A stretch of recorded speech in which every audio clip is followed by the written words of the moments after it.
ভারতে প্রতি লিটার নারকেল তেলের দাম এক বছরে 160 টাকা থেকে 500 টাকার ওপরে পৌঁছে গেছে। কেরালার বাজারে জনপ্রিয় ব্র্যান্ডগুলির দাম তো 600 টাকাও ছাড়িয়েছে। প্রশ্ন হচ্ছে, হঠাৎ করে এত ভয়াবহ দাম বৃদ্ধি কেন? ভোক্তা, কৃষক, ব্যবসায়ী সবার জীবনেই এর প্রভাব পড়ছে। আজ আমরা খুঁজে দেখব নারকেল তেলের এই অস্বাভাবিক দাম বৃদ্ধির পেছনে আসল কারণ কি।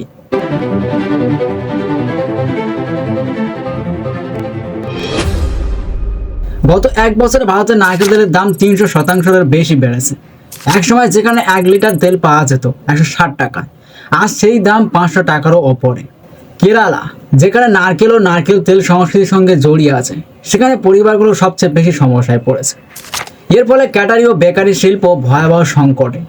ওয়ার্ল্ড কেরালা ক্যাটারার্স অ্যাসোসিয়েশনের কোষাধ্যক্ষ এমজি শিবৎসন জানাচ্ছেন, প্রতি মাসে আমাদের প্রায় 1000 লিটার নারকেল তেল লাগে।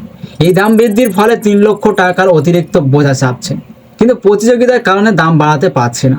অন্যদিকে আবার স্ন্যাক্স শিল্প ভীষণ চাপে। আলাপুজার কেএস রাজেন্দ্র জানালেন, আগে কলা চিপসের দাম ছিল 428 টাকা, এখন তা বেড়ে হয়েছে 560 টাকা। তেলের দাম বাড়ায় আমরাও বাধ্য হয়েছি দাম বাড়াতে। এদিকে খুচরো বাজারে নারকেলের দামও প্রতি কেজি 75 থেকে 85 টাকা, যা সাধারণ মানুষের নাগালের বাইরে চলে যাচ্ছে। এদিকে ভেজাল তেলের ঝুঁকি বেড়েছে। বাজারে নারকেল তেলের নামে সস্তা পাম তেল বা চীনা বাদাম তেল মিশিয়ে বিক্রি হচ্ছে। ফলে একদিকে স্বাস্থ্য ঝুঁকি, অন্যদিকে ভোক্তার আস্থা নষ্ট হচ্ছে। ভোক্তারা এখন বিকল্প খুঁজছেন। চীনা বাদাম তেল ও পাম তেলের বিক্রি বেড়ে গেছে, কারণ নারকেল তেল সাধারণ মানুষের নাগালের বাইরে। এবার আসা যাক মূল কারণ, কেন এই ভয়াবহ মূল্য বৃদ্ধি। নাম্বার 1, উৎপাদনের তীব্র হ্রাস।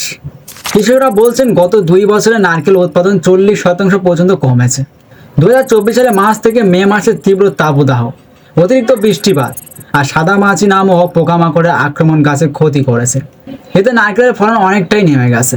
নাম্বার 2, চাহিদা আকাশ ছোঁয়া। ভারতে গত 20 বছরে নারকেলের ব্যবহার 25% বেড়েছে। শুধু রান্না নয়, প্রসাধনী, মিষ্টি, ত্বকের যত্ন, ধর্মীয় কাজ সবেতেই নারকেলের ব্যবহার রয়েছে। শহরে কোমল নারকেলের জল জনপ্রিয় হওয়ায় পাকা নারকেল কম পাওয়া যাচ্ছে, ফলে তেলের জন্য ঘাটতি তৈরি হচ্ছে। নাম্বার 3, আন্তর্জাতিক প্রভাব। যুক্তরাষ্ট্রের শুকনো নারকেল গুঁড়ো ও নারকেল দুধের চাহিদা অনেক বেড়েছে।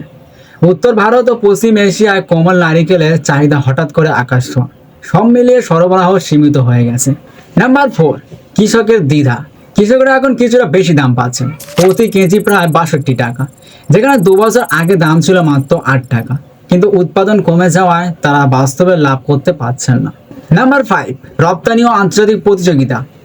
ভারতের অনেক কোম্পানি এখন উৎপাদন কমিয়ে দিয়েছে, কেউ কেউ শিপ কমাচ্ছে, কেউ বা রপ্তানি বন্ধ রেখেছে।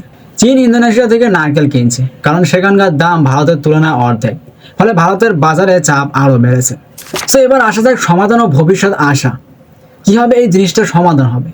ভারতের সলভেন্ট এক্সট্রাক্টর অ্যাসোসিয়েশন বা SEA সরকারকে চিঠি দিয়ে বলেছে, অন্তত 6 থেকে 12 মাসের জন্য আমদানির অনুমতি দেওয়া হোক।